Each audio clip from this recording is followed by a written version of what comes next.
Okay, तो हम लोगों ने सबसे पहले वेक्टर स्टार्ट किया था। वेक्टर के बारे में जो जो चीजें भी हमने पढ़ी हैं उन सबको रिकॉल कर लेते हैं वापस।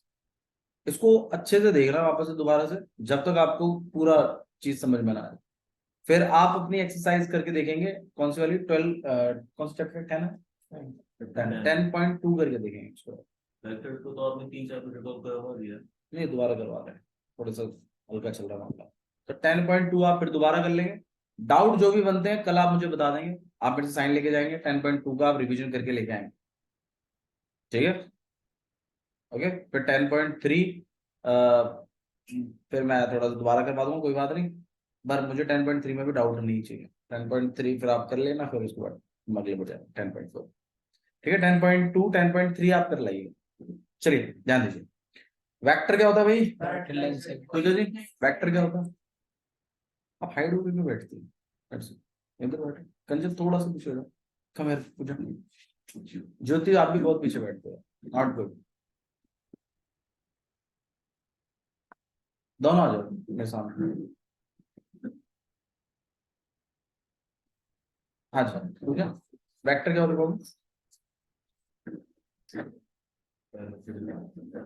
वेक्टर क्या होता है?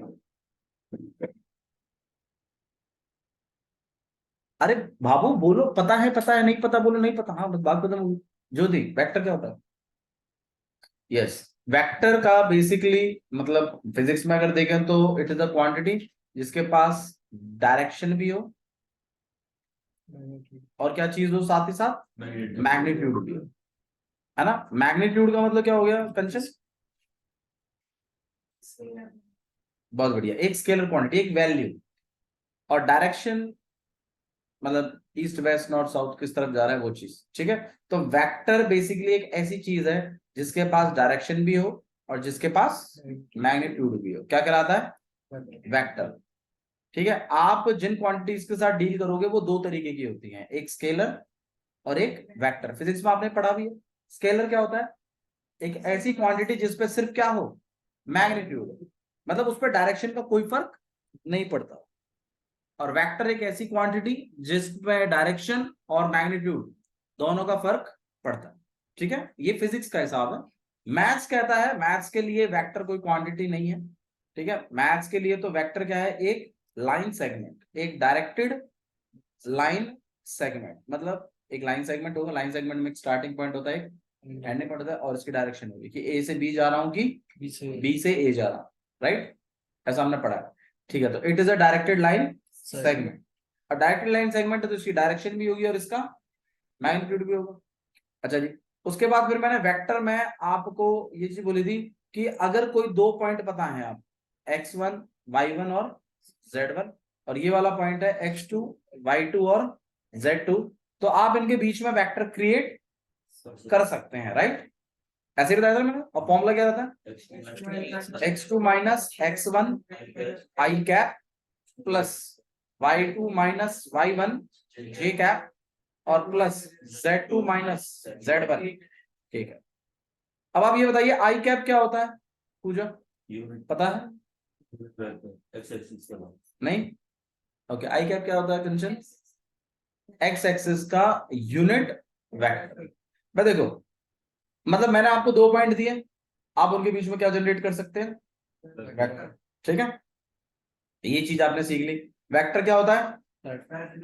एक डायरेक्टेड लाइन सेगमेंट, मतलब एक लाइन सेगमेंट जिसका डायरेक्शन पता हो, ए से बी या फिर बी से ए।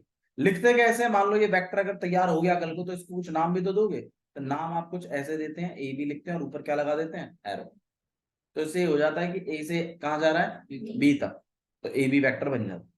अच्छा भैया, अगर मान लो उल्टा बनाना हो, मान लो इस तरफ का बनाना हो, तो कैसे बनाएंगे? तो उसको आप बी ए वेक्टर बनाएंगे। मतलब इनिशियल पॉइंट पहले लिखा जाता है, फाइनल पॉइंट बाद में लिखा जाता है। उसी हिसाब से फिर मान लो अगर आप बी से ए की तरफ आ रहे हैं तो ये चीजें बदल जाएंगी। मतलब फाइनल पॉइंट में से इनिशियल पॉइंट वालों को माइनस करवाते हैं। मतलब इसके लिए आपको लिखना पड़ेगा x1 माइनस x2 का i plus y1 minus y2 का j और प्लस z1 माइनस z2 का k।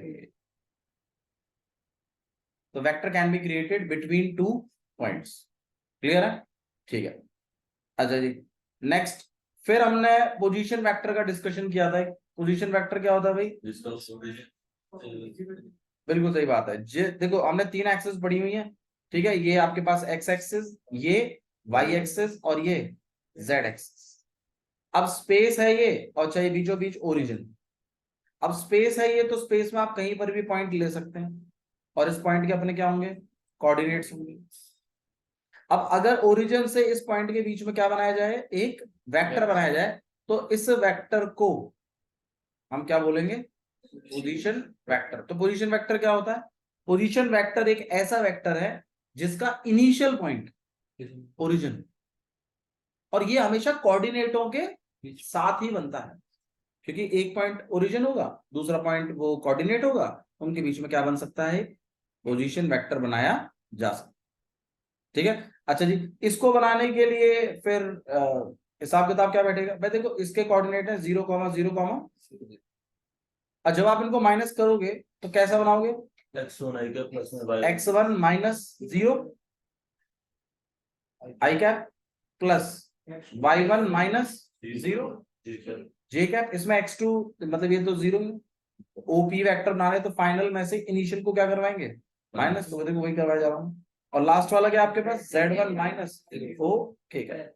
अब वो ये कहते हैं 0,0,0 क्यों लिखते हो बार बार? आप एक काम करो, डायरेक्ट लिखा करो x1 I cap plus y1 J cap और प्लस z1 के कैप। तो मतलब क्या चीज सीखी आपने?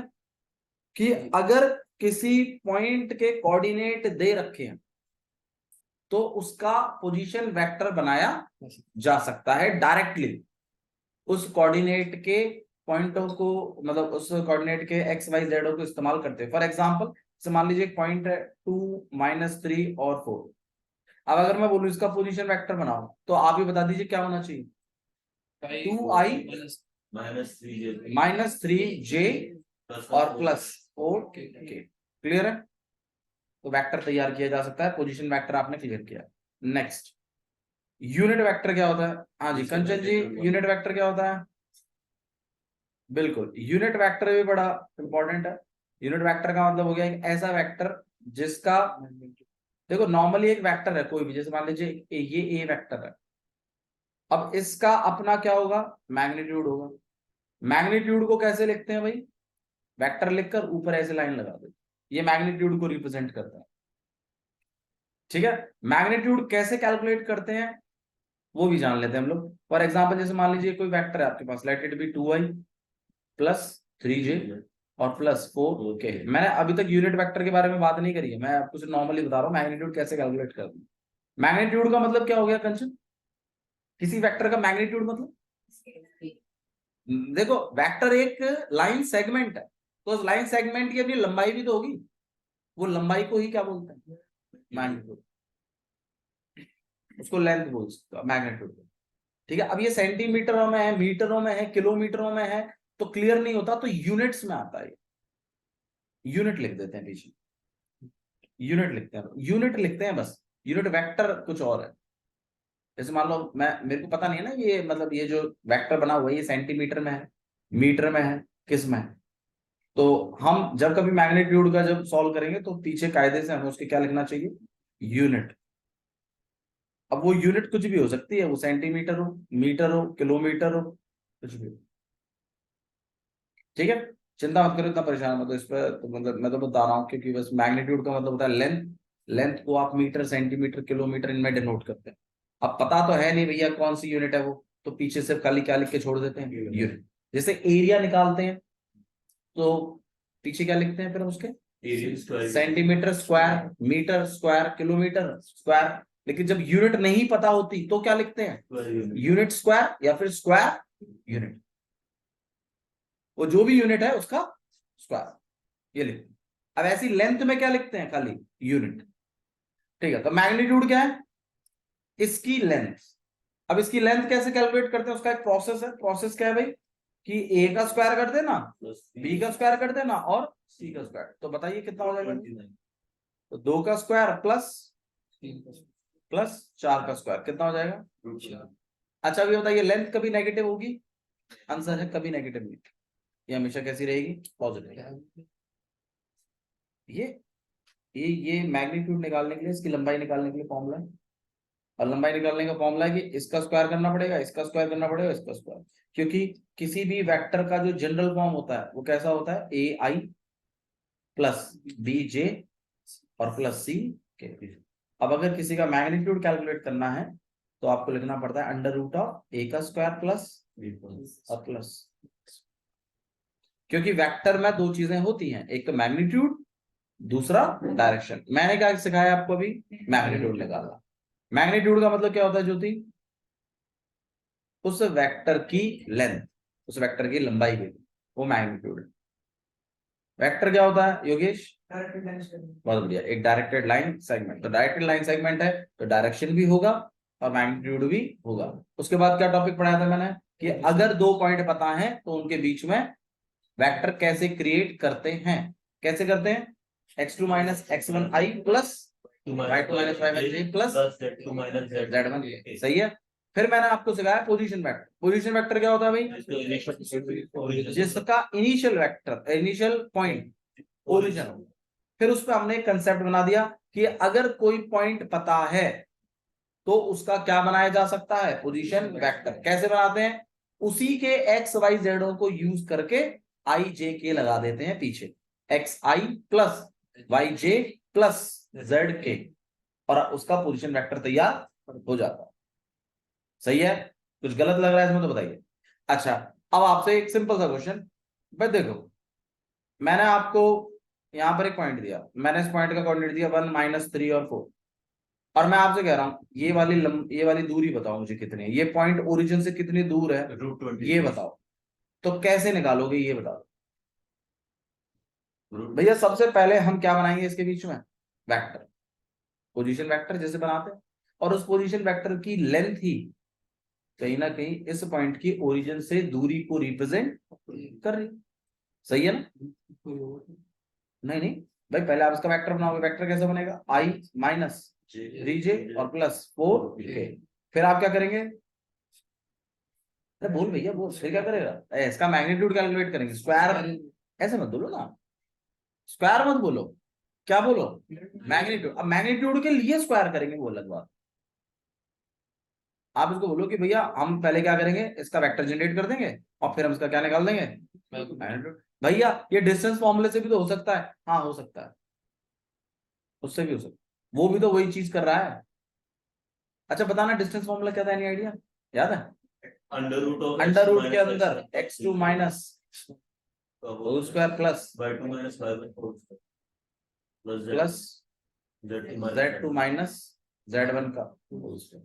तो आप खुद सोचिए ना, देखो ये तो a है, ये b है, और ये c है, और उनके स्क्वायर और अंडर रूट के अंदर ये क्या है, मैग्नीट्यूड ही तो है, मैग्नीट्यूड का फॉर्मूला ही तो है। ठीक है, तो ऐसे भी पूछ लेते हैं कि भाई एक पॉइंट इस ओरिजिन से कितना दूर है। अगर अच्छा, अगर मान लो मैं एक ये पॉइंट दे दूं और फिर मैं एक और पॉइंट दे दूं और फिर मैं आपको बोलूं इनके बीच में क्या बताऊं, डिस्टेंस बताओ, तो एक तरीका तो आपका डिस्टेंस फॉर्मूला है, दूसरा क्या, कि आप इनके बीच में क्या जनरेट करवा लें, वेक्टर, और फिर उनकी क्या निकलवा दें, लेंथ, और सॉरी उनका क्या निकलवा दें, मैग्नीट्यूड। समझ में आ गया, ठीक है। ये सब चीजें आपको मतलब स्ट्राइक होनी चाहिए आपके माइंड में। अच्छा जी, तो आइए यूनिट वेक्टर के बारे में बात करते हैं। यूनिट वेक्टर क्या होता है, क्योंकि यूनिट वेक्टर ही हमें कहाँ लेके जाएगा, डायरेक्शंस पर, और किसी भी वेक्टर का डायरेक्शन निकालना भी काफी इंपॉर्टेंट है। ठीक है, डायरेक्शन कितने तरीके से निकाल सकते हैं, दो तो, पहला पहला तो यूनिट वेक्टर के थ्रू निकालते हैं, दूसरा एंगल्स के थ्रू निकालते हैं, है ना, cos alpha cos beta cos, वो भी तो यूनिट वेक्टर से वो रिलेट होते हैं आपस में एक दूसरे से, लेकिन डायरेक्शन तक पहुंचने के दो तरीके हैं।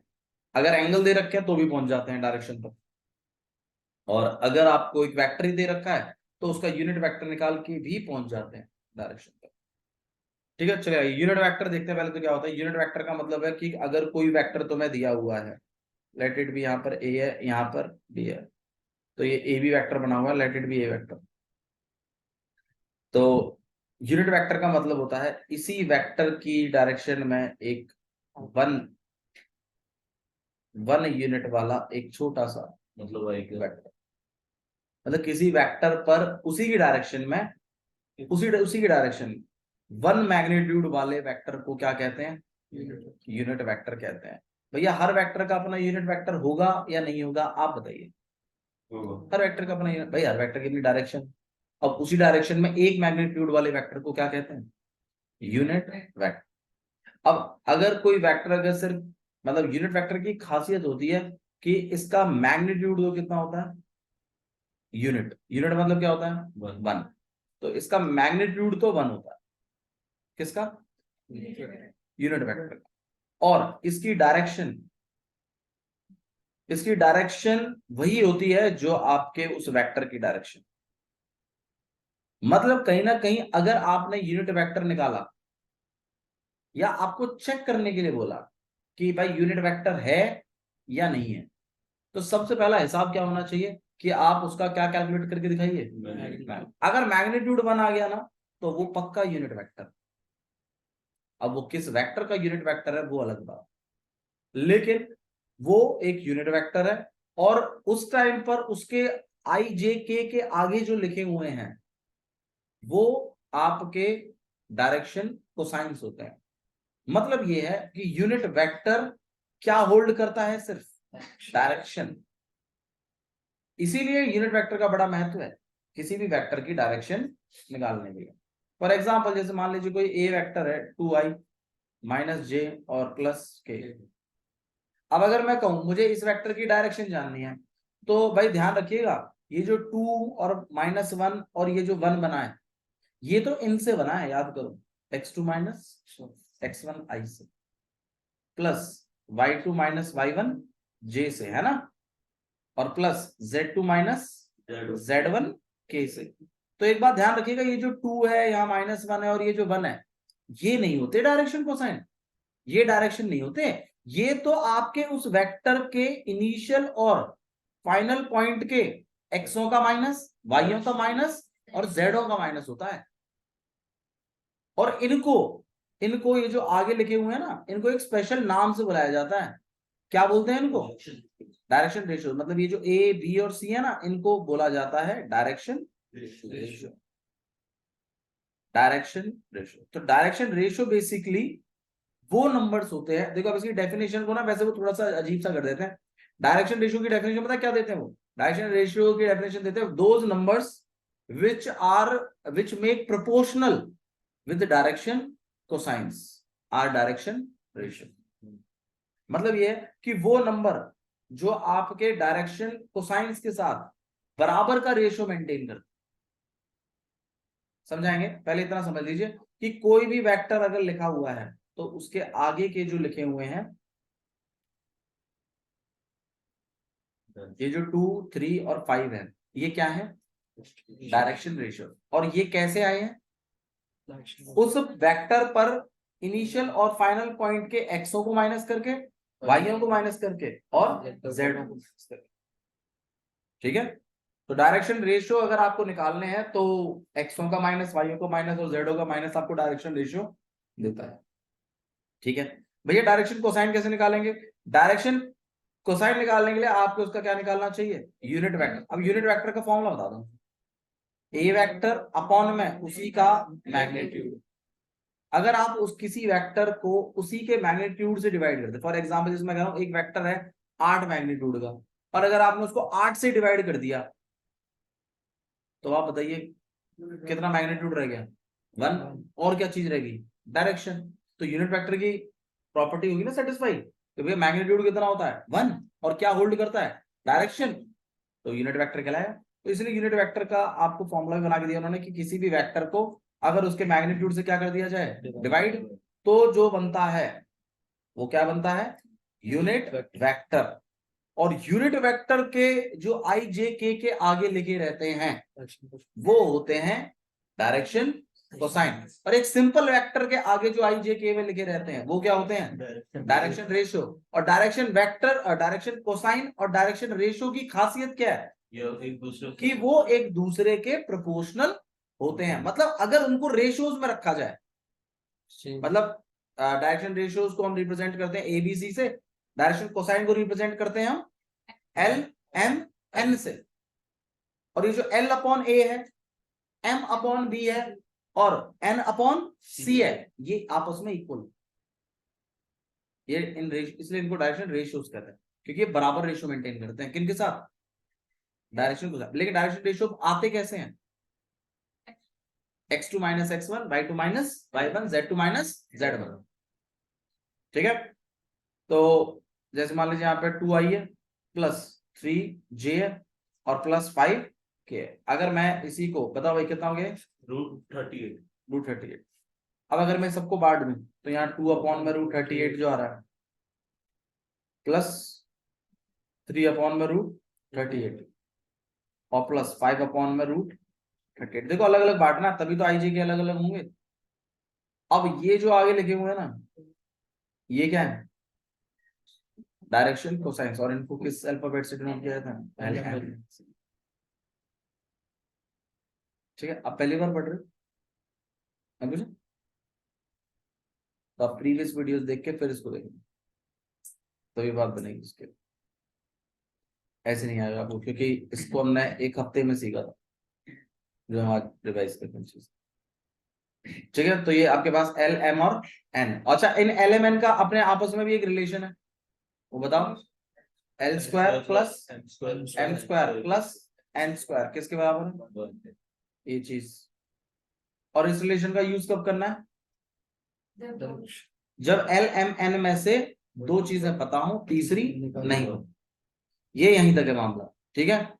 तो ये एक तरीका है क्या निकालने का, क्या कर रहा है, अरे भैया उसका वैसे ही फोकस नहीं बनता यार, तो पसंद से उसको और दुखी कर रहा है। टाइम पूछ रहा, टाइम मेरे से पूछ रहा, 45 हो गया टाइम पूछ। तो यहाँ पे 2, 3 और 5 हो गया आपके पास, तो यूनिट वेक्टर आप निकाल सकते हैं, और ये आपको क्या देगा, डायरेक्शन तो साइन। ठीक है। अच्छा जी, नेक्स्ट है आपके पास एंगल्स के थ्रू। मतलब ये है कि अगर कोई वाकई में ही कोई वेक्टर है तो वो आपका एक्स एक्सिस के साथ, वाई एक्सिस के साथ और जेड एक्सिस के साथ एंगल्स क्रिएट करता है। इसे अल्फा, इसे बीटा और इसे गामा कहते हैं।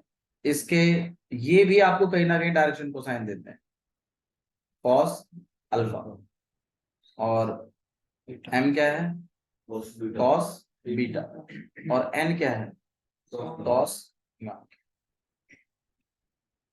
ठीक है। और हमने एक रिलेशन बनाया हुआ है कि भाई L square plus M square plus N square किसके बराबर है, तो मतलब cos square alpha plus cos square beta और plus cos square gamma equals to 1। ये भी एक रिलेशन है। और इस रिलेशन से आपको अगर मान लीजिए एक्स एक्सिस के साथ एंगल पता है, वाई एक्सिस के साथ पता है, जेड एक्सिस के साथ नहीं पता है, तो आप इसके थ्रू कैलकुलेट कर सकते हो। ठीक है।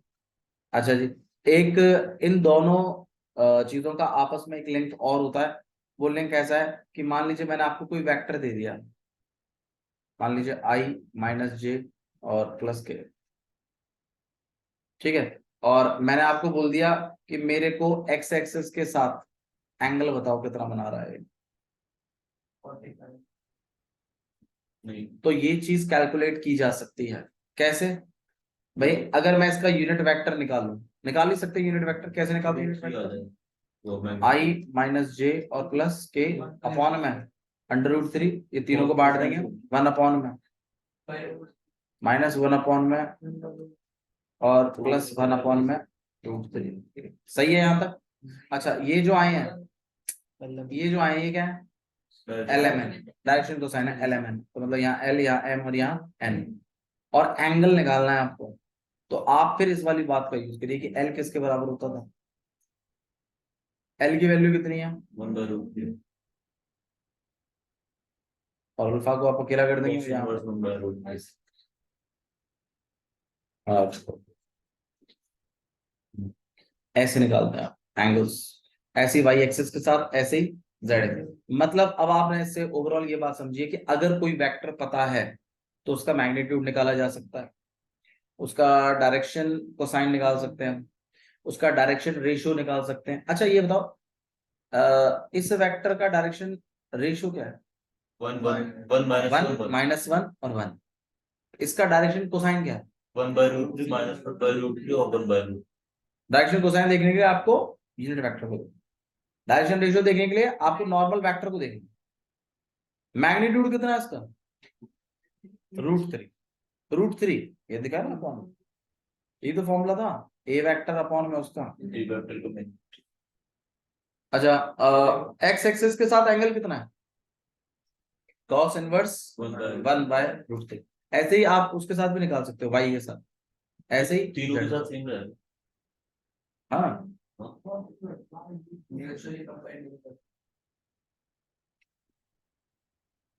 कैसे पता चला? सेम है, मेरे को तो अलग अलग से लग रहा है।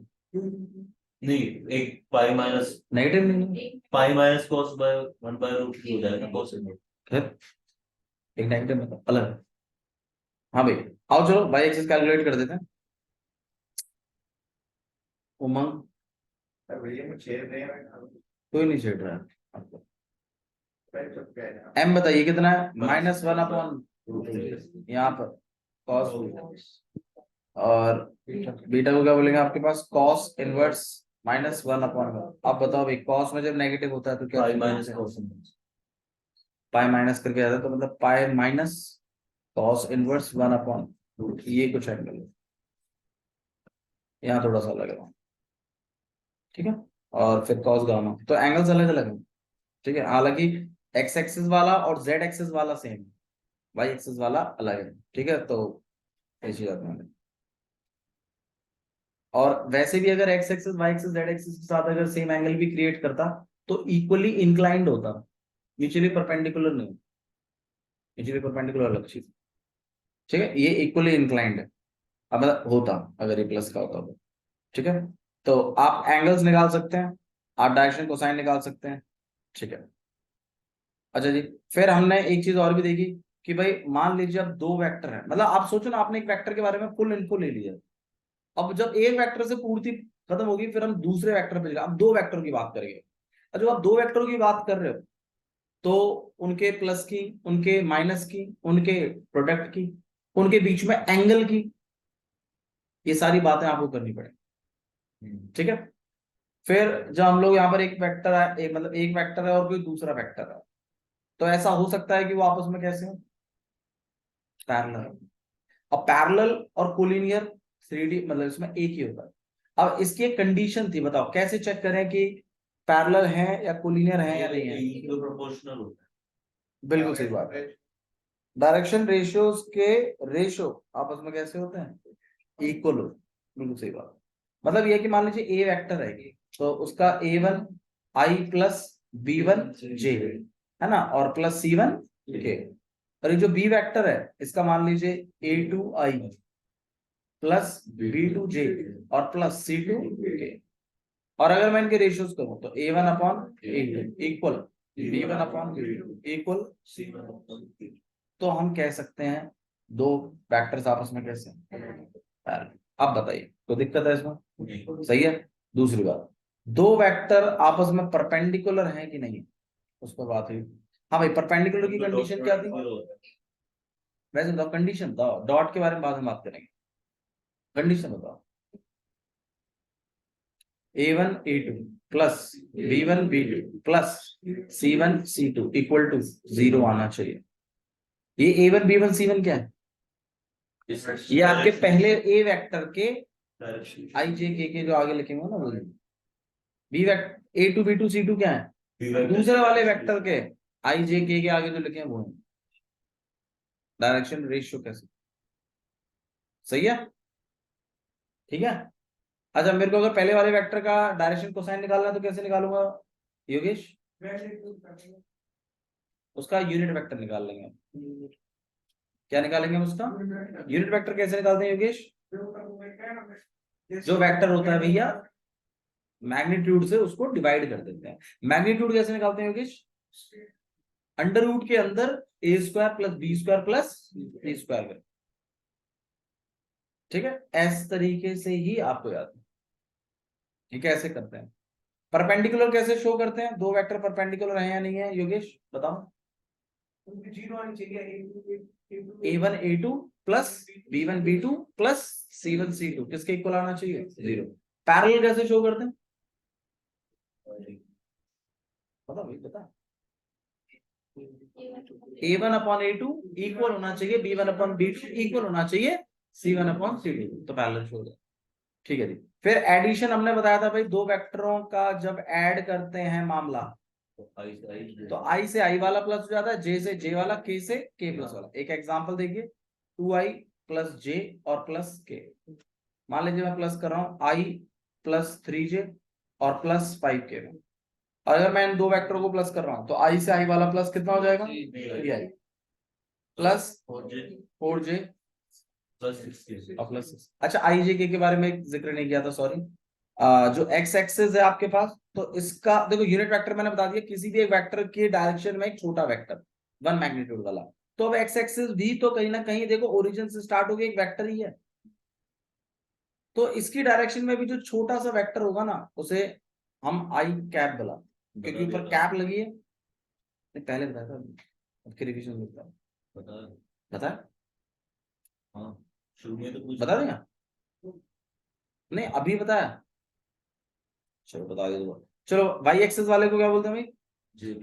जे वाला कैप। ठीक है, तो जे, अगर कोई पूछे जे कैप क्या है, तो it is the unit vector of Y axis. और जो आपके पास के कैप है, it is the unit vector of Z axis. ठीक है, तो ये जो आई जे के लिखे हैं तभी, क्योंकि हर वेक्टर को बनाने में इन तीनों एक्सिस का योगदान है, तो इसीलिए हर वेक्टर में क्या लगता है पीछे? आई जे के, और कैप लगाना जरूरी है। हाँ जी, तो दो वेक्टरों का प्लस बता दिया मैंने, दो वेक्टरों का ऐसे माइनस भी होता है, तो माइनस में आप फिर माइनस आ जाएगा, यहाँ साइन चेंज हो जाता है सबके, फिर आई माइनस कर देते हैं। ठीक है, अच्छा जी, फिर नेक्स्ट पे आ गए हम लोग किसमें? प्रोडक्ट में। प्रोडक्ट कितने तरीके के थे भाई? दो तरीके के। कौन कौन से? बहुत बढ़िया, क्रॉस प्रोडक्ट और डॉट प्रोडक्ट। फॉर एग्जाम्पल जैसे दो वेक्टर है आपके पास, डॉट प्रोडक्ट करते हैं तो क्या मिलता है? एक स्केलर क्वांटिटी। और दो वेक्टरों को क्रॉस करते हैं तो एक वेक्टर मिलता है, और उस वेक्टर की खासियत क्या है? वो ए और बी के परपेंडिकुलर। यहाँ पे सी वेक्टर जो बनता है, it is perpendicular to A vector and C vector is perpendicular to B vector, है ना भाई? ये बात तो काफी डिस्कस हुई है कि भाई दो वेक्टरों का क्रॉस करने का मतलब क्या होता है। दो वेक्टरों के क्रॉस करने का मतलब है एक ऐसा वेक्टर बनाना जो कि दोनों वेक्टरों के क्या हो? परपेंडिकुलर। और ये बहुत जगह यूज होगा आपको आगे चलकर, ध्यान रखिएगा। वेक्टर कैसे कैलकुलेट करते हैं क्रॉस प्रोडक्ट में, मैंने आपको बताया था वो भी, कि मान लीजिए जैसे आपके पास एक ए वेक्टर है आई प्लस जे और प्लस के, और बी वेक्टर है आपके पास 2i माइनस जे और प्लस 3k, और मुझे निकालना है ए वेक्टर क्रॉस बी वेक्टर। तो कैसे निकालेंगे? ऊपर आई जे और के लिख देते हैं, फिर ए वेक्टर पहले लिखा है तो उसके आगे के जो नंबर हैं उनको लिख देते हैं, तो 1 1 1 है। बी वेक्टर के 2 माइनस 1 और 3, और फिर हम इनका डिटर्मिनेंट सॉल्व कर देते हैं, जिसमें हम आई को बाहर रखते हैं, उसके रो और उसके कॉलम को गायब कर देते हैं, ये जो चार चीजें बच रही हैं इसको लिख देते हैं। और इसको भी सॉल्व करना मैंने आपको बताया, क्रॉस मल्टीप्लाई करते हैं और बीच में क्या लगाते हैं? माइनस। ठीक है, अच्छा जी, फिर ऐसे सेकंड वाले में, अच्छा पहला वाला प्लस का रहता है, दूसरा वाला माइनस का, तीसरा वाला तो माइनस जे, और ये आपके पास इसके भी रो और इसके भी कॉलम को क्या कर दीजिए? गायब करेंगे हम यहाँ पे, तो आपके पास यहाँ कितना आ जाएगा? 1 2 1 और 3, और ऐसे ही के आ जाएगा 1 1 2 माइनस, और फिर आप इसको सॉल्व कर देते हैं, है ना? ये तो कर लोगे आप मेरे ख्याल से, ये तो कोई इतनी बड़ी बात नहीं है। अच्छा जी, क्रॉस प्रोडक्ट का अपना एक फॉर्मूला भी है कि ए वेक्टर क्रॉस बी वेक्टर किसके बराबर होता है? ए का मैग्नीट्यूड बी का मैग्नीट्यूड साइन थीटा और एन यूनिट वेक्टर। ये जो चीज है, ये आपके वो जो परपेंडिकुलर वेक्टर है ना, उसको मैग्नीट्यूड देने में काम आती है, और ये जो लिखा हुआ है पीछे एन यूनिट वेक्टर, ये उस वेक्टर को डायरेक्शन देने में काम है। तो ये ए वेक्टर और बी वेक्टर से हम तीसरा वेक्टर मिलता है, तो ये मैग्नीट्यूड कैसे निकल आएगा? बराबर, क्या बोल रहे हो? ए वेक्टर और बी वेक्टर को क्रॉस करके हमें एक वेक्टर आ रहा है, वेक्टर में क्या चीजें होती हैं? डायरेक्शन और मैग्नीट्यूड। मैग्नीट्यूड होता है ना, तो इसमें तो खाली मैग्नीट्यूड और डायरेक्शन। बता तो वही तो बताया ना, ये जो चीज है ये क्या देता है, उस वेक्टर का मैग्नीट्यूड है ये। और ये जो पीछे लिखा हुआ है ना ये क्या देता है, डायरेक्शन। अब आप ही बताइए, एक स्केलर क्वांटिटी और एक वेक्टर क्वांटिटी जब मल्टीप्लाई होगी तो क्या देगा, एक वेक्टर ही तो देगा। तो इसलिए ये जो चीज है मल्टीप्लाई होती है तो आपको एक वेक्टर बनाती है, और वही वेक्टर है जो इन दोनों वेक्टरों की क्या होगा, परपेंडिकुलर। बट हम इससे इस तरीके से सॉल्व नहीं करते, इसका तो बहुत ही कम यूज भी है।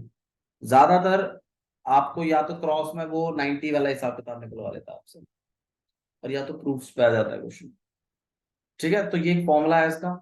ठीक है, उन्होंने फिर आपको ये बोला है कि अगर आपको कभी भी, अच्छा, दो वेक्टर अगर आपस में कैसे हैं, पैरेलल है, तो इसके लिए वो ये कहता है कि ए वेक्टर क्रॉस बी वेक्टर क्या बनाएगा, इसका ये जीरो वेक्टर बनाएगा। इसका ऑब्जर्वेशन भी था, और इसका मैग्नीट्यूड किसके इक्वल आएगा, जीरो। ये ऑब्जर्वेशन। ठीक है, कुछ ऑब्जर्वेशंस भी हमारे डॉट वाले फिर क्रॉस वाले। तो आपका काम है कि आप जो सेकंड वाली एक्सरसाइज है ना, फर्स्ट वाली तो छोड़ दीजिएगा, जिसमें वेक्टर बताने हैं आपको छोड़ दीजिएगा, सेकंड वाली और थर्ड वाली रिवाइज करके लेके आओ। ठीक है, थोड़ा इंट्रो जो हमारा रहेगा उसको भी हम या तो प्रीवियस वाली से देख लो, या फिर मैं कल इसको दोबारा हल्का सा रिवाइज करा दूंगा, और फिर हम क्वेश्चंस करेंगे। ठीक है, ठीक है, जा सकते हो।